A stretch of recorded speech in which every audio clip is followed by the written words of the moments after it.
Hello बच्चों, क्या हाल चाल और सब बढ़िया। तो आज हम स्टार्ट करने वाले हैं इसका पार्ट 2।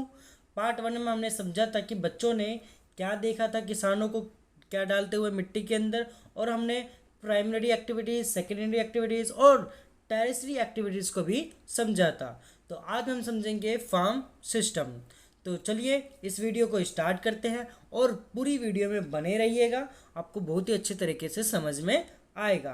अगर आपने अभी तक चैनल को सब्सक्राइब नहीं करा है तो ज़रूर चैनल को सब्सक्राइब कर दे। ठीक है बच्चों। तो फार्म सिस्टम से पहले, स्टार्ट करने से पहले हम ऊपर का कुछ समझेंगे डू यू नो के बारे में। ठीक है बच्चों, डू यू नो के बारे में। तो यहाँ पर दे रखा है हमें कितने प्रकार के हमारे कल्चर्स होते हैं, 5 टाइप के। एग्रीकल्चर, सेरिकल्चर, पिसीकल्चर, विटीकल्चर और हॉर्टिकल्चर। ठीक है बच्चों। तो इन सब के बारे में समझेंगे कि कौन से कल्चर्स होते हैं। तो पहले बात, एग्रीकल्चर। एग्रीकल्चर से तो हमारा पूरा चैप्टर ही एग्रीकल्चर का है, तो इसका मतलब तो पता ही होगा आपको, कृषि। एग्रीकल्चर का मतलब बच्चों क्या है? कृषि। The science and art of cultivation on the soil, rising crops and rearing live stock, it also called farming. यहाँ पर बच्चों बोल रखा है कि मृदा की जुताई, फसलों को उगाना और पशुपालन का विज्ञान एवं कला, इसे खेती भी कहते हैं। ठीक है बच्चों, इसे क्या कहते हैं बच्चों? खेती। ठीक है। तो आगे पढ़ते हैं। हमारा एग्रीकल्चर हो गया, आगे हमारा है sericulture. Commercially rearing of silk worm, it में supplement the income of the farmer. इसमें क्या बोल रखा है कि सेरिकल्चर क्या होता है, किसके लिए होता है? ये रेशम उत्पादन के लिए होता है। सेरिकल्चर किसके लिए होता है बच्चों? रेशम उत्पादन। अब इसमें बोल रखा है कि रेशम के कीटों का वाणिज्यिक पालन। Commercially rearing of silk warm मतलब कि यहाँ बोल रखा है रेशम के कीटों का वाणिज्यिक पालन। It may be supplement the income of the farmer, ये कृषक की आय में पूरक हो सकता है। इससे ज़्यादातर क्या होता है बच्चों? इनकम जनरेट होती है। अगला हमारा है पिसीकल्चर। पिसीकल्चर हिंदी में इसको मतलब पिसीकल्चर का मतलब है मत्स्य पालन। मत्स्य पालन मतलब breeding of fish in special constructed tanks and ponds, मतलब विशेष रूप से निर्मित तालाबों, पोखरों में मत्स्य पालन होता है, मतलब मछली वछली पालना। ठीक है, ये सब। अगला हमारा है विटिकल्चर। कल्टीवेशन ऑफ ग्रेप्स मतलब अंगूरों की खेती, जिसे हम क्या कहते हैं? विटिकल्चर कहते हैं। अगला हमारा horticulture. Growing vegetables, flowers, fruits for commercially use, वाणिज्यिक उपयोग के लिए सब्जियां, फूल और फलों का उगाना। वाणिज्यिक मतलब कमर्शियली क्या है? मतलब बेचने के तौर पर। हम जैसे कि वेजिटेबल्स उगाते हैं, फ्लावर्स उगाते हैं या फ्रूट्स उगाते हैं, इसे बेचने के तौर पर हम जब इसे उगाते हैं तो इसे हॉर्टिकल्चर कहते हैं। ठीक है बच्चों। ये सारी समझ में आगे होंगे। 5 हमारे कल्चर्स होते हैं, agriculture, sericulture, pisciculture, viticulture and horticulture. ठीक है बच्चों। तो अब हम स्टार्ट करते हैं फार्म सिस्टम के बारे में। एग्रीकल्चर और farming can looked at a system, कृषि या खेती को एक तंत्र के रूप में देखा जा सकता है। The important inputs are seed, fertilizers, machinery and and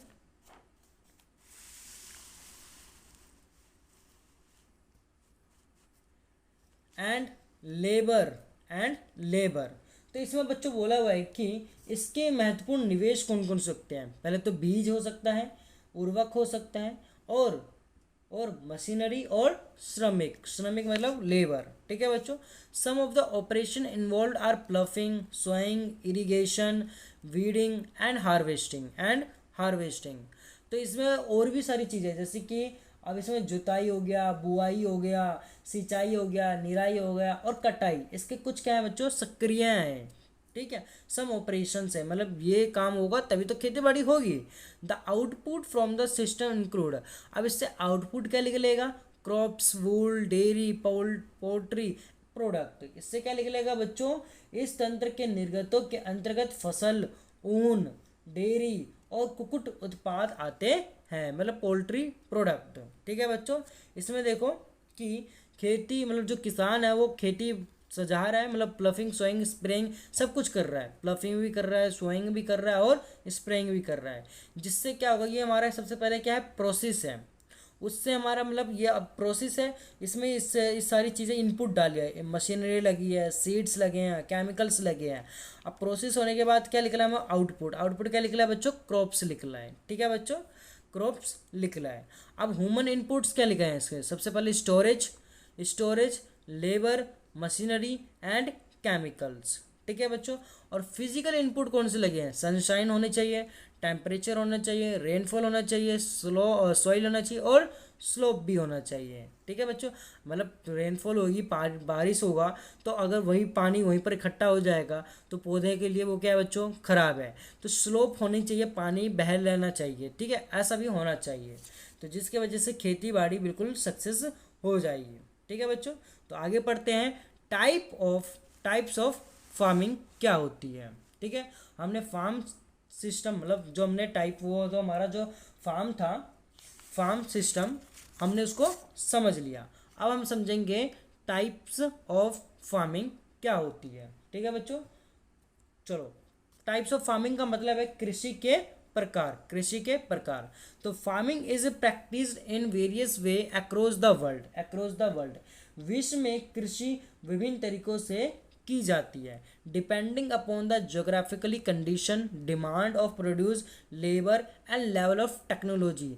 farming can be classified into two main types. These are subsistence farming and commercial farming.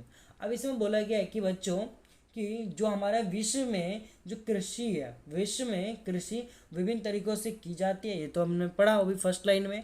अब इसके बाद जो लिखा था कि भौगोलिक दशाओं, उत्पाद की मांग, श्रमक और प्रौद्योगिक, मतलब इन सब की मतलब जोग्राफिकल कंडीशन होनी चाहिए, कैसा उसकी वहाँ पर कौन सी कैसी जगह है, कैसा है, और डिमांड होनी चाहिए, किस चीज़ की डिमांड होनी चाहिए, लेबर होना चाहिए और लेवल ऑफ टेक्नोलॉजी भी होनी चाहिए। ठीक है, जिसे हम हिंदी में प्रौद्योगिक कहते हैं।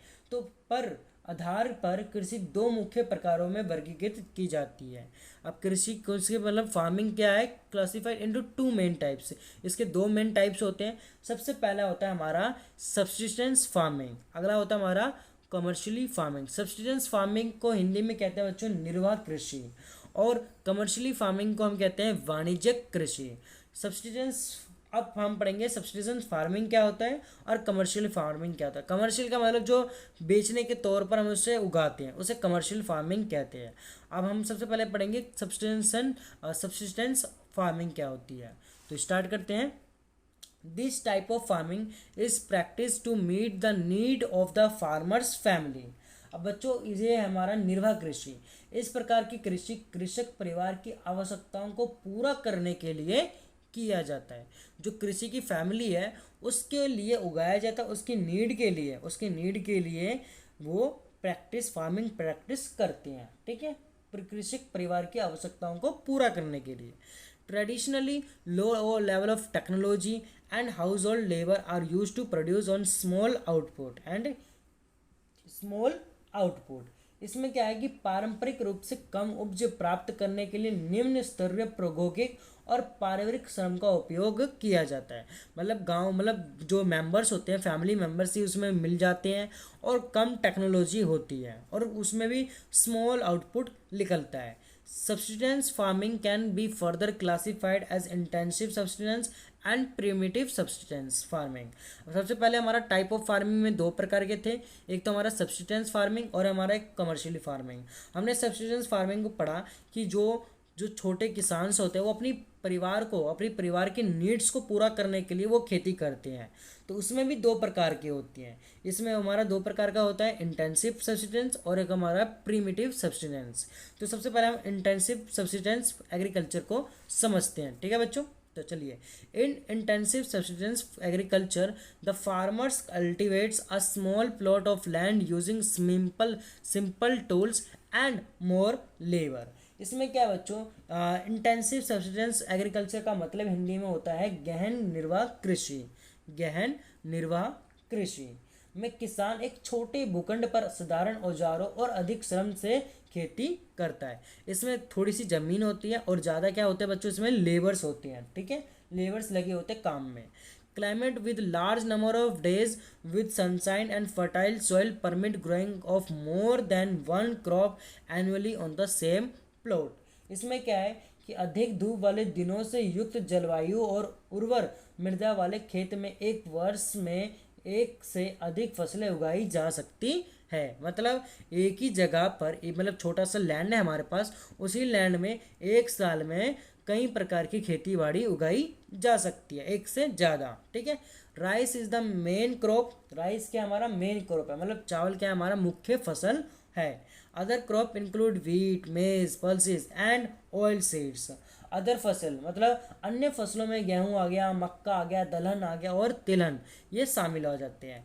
Intensive subsistence agriculture is prevalent in the thickly populated areas of the monsoon regions of South, South East and East Asia. इसमें बच्चों बोला गया है कि जो गहन निर्वाह कृषि है, गहन निर्वाह कृषि मतलब इंटेंसिव सब्सिस्टेंस एग्रीकल्चर, गहन निर्वाह कृषि दक्षिणी पूर्व और पूर्वी एशिया के सघन जनसंख्या वाले मानसूनी प्रदेशों में क्या बच्चों प्रचलित है। ठीक है, प्रचलित है। तो आगे पढ़ते हैं हम इसमें। अगला हमारा आ जाता है प्रीमिटिव। हमने अभी पढ़ा, ये हम किसका पढ़ रहे हैं बच्चों, हम पढ़ रहे हैं इसका सब्सिस्टेंस फार्मिंग के टाइप्स पढ़ रहे हैं। दो प्रकार के टाइप्स है इसमें, इंटेंसिव और प्रीमिटिव। अब हमने इंटेंसिव पढ़ लिया, अब हम पढ़ेंगे primitive. Primitive subsistence agriculture include shifting, cultivation and nomadic herding. इसमें बच्चों बोला गया कि सबसे पहले प्रीमिटिव सब्सिस्टेंस एग्रीकल्चर क्या होता है, इसको हिंदी में कहते हैं आदिम निर्वाह कृषि। आदिम निर्वाह कृषि।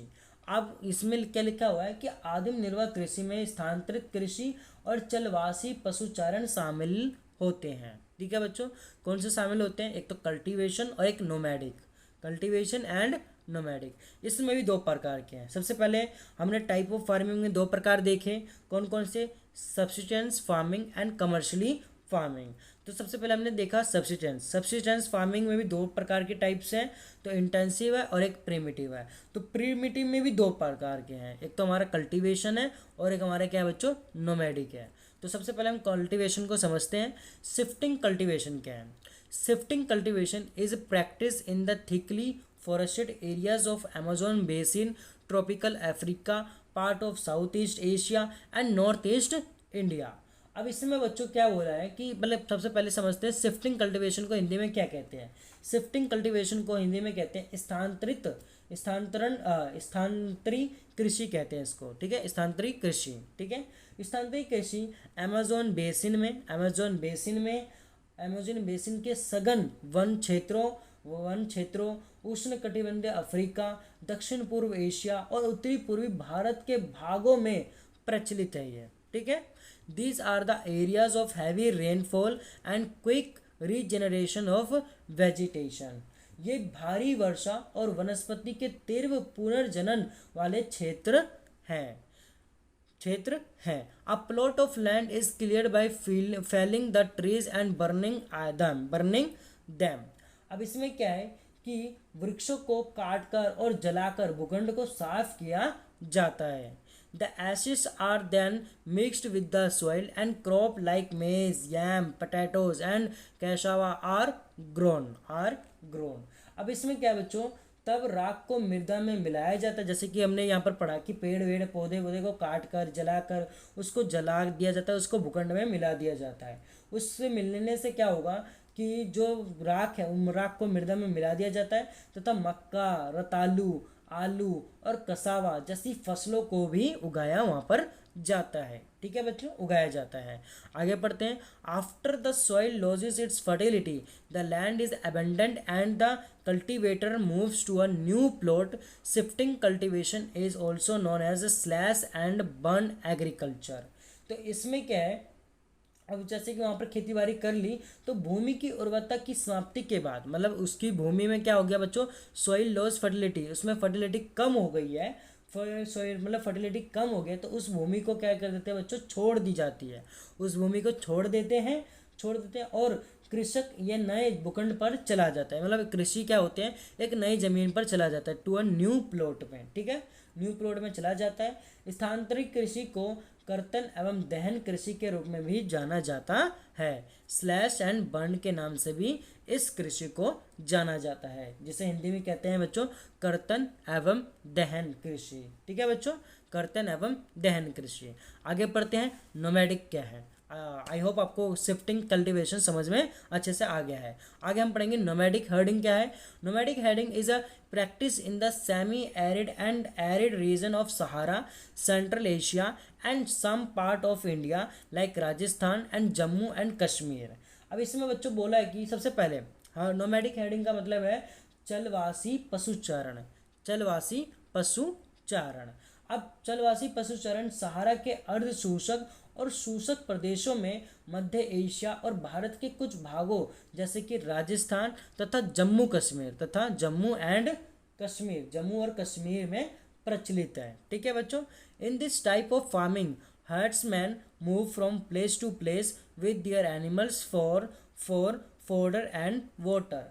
अब बच्चों इसमें बोला है कि इस प्रकार की कृषि में पशुचारक अपने पशुओं के साथ चारे और पानी के लिए एक स्थान से दूसरे स्थान, मतलब एक स्थान से दूसरे स्थान, अगर आज जम्मू कश्मीर में है तो दूसरी जगह राजस्थान में होगा, राजस्थान में तो फिर गुजरात, गुजरात फिर मध्य प्रदेश, ऐसा ये चलते रहते हैं, ठीक है। महीने महीने हो गया तो महीने हो गया, या 15 दिन हो गया, तो ये बार बार चेंज करते रहते हैं, या 3 महीने पर चेंज करते हैं, या ऐसा करते रहते हैं, जगह जगह जाते रहते हैं, ठीक है। एक जगह पर ये निश्चित नहीं बैठे रहते, तो हमेशा ये प्लेस टू प्लेस चलते रहते हैं, ठीक है बच्चों, स्थानांतरण करते रहते हैं, चेंजेस निश्चित मार्ग इसके में घूमते रहते हैं ये, ठीक है। तो आगे पढ़ते हैं। This type of movement arises in response to climatic constraints and terrain. अब इसमें क्या है कि इस प्रकार की गतिविधि जलवायु बाधाओं और भूभाग की प्रतिक्रिया स्वरूप उत्पन्न होती है। अब ये इस जगह को छोड़ के दूसरी जगह क्यों जाते हैं, कि वहाँ की जलवायु खराब हो जाती है, मतलब वहाँ पर वर्षा स्टार्ट हो जाती है, या ज़्यादा गर्मी हो जाती है, या ज़्यादा ठंड स्टार्ट हो जाती है, जिसके वजह से वहाँ पर वो नहीं रुकते, दूसरी जगह चले जाते हैं, ठीक है बच्चों। आगे पढ़ते हैं। sheep, camel, yak and goats are most commonly reared.